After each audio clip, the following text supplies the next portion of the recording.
Today's topic is sink and float.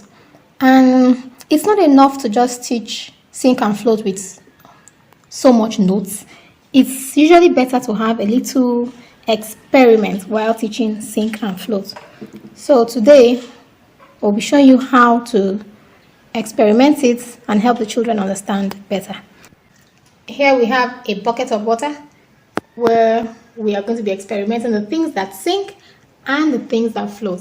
And I think you should try it in your class too. So the first item would be, what do you think? Let's try the key. Will this sink or will it float?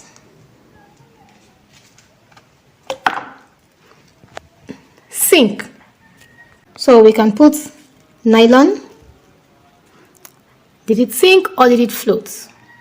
Float. Matchstick. Float. The bracelet or the bangle.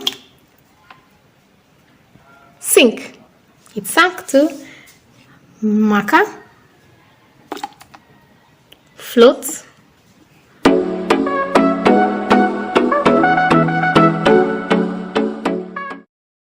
Okay, let's try the tissue paper.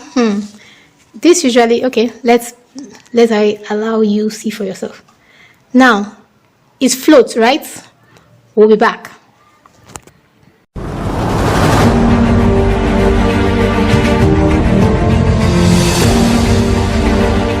Now, let's see what happened. The tissue paper finally sank.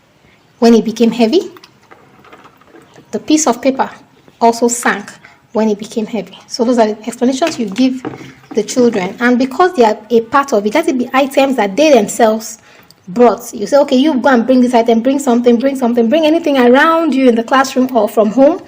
And because they're a part of it, when you are doing the experiment, you'll find out that whatever it is that you're teaching will actually sink in. It's more fun for the kids that are learning, and it's an interactive class. Everyone feels carried along. If every item the child themselves can put it in, so they're excited that what they put either sank or it floated. Now let's see the board. Okay, we are through with our experiments. Now we can see items that will sink and things that will float. You don't necessarily need a very long note anymore to explain what sink and float means. You could just give them a brief note, and then with this experiment that they were a part of, it will sink.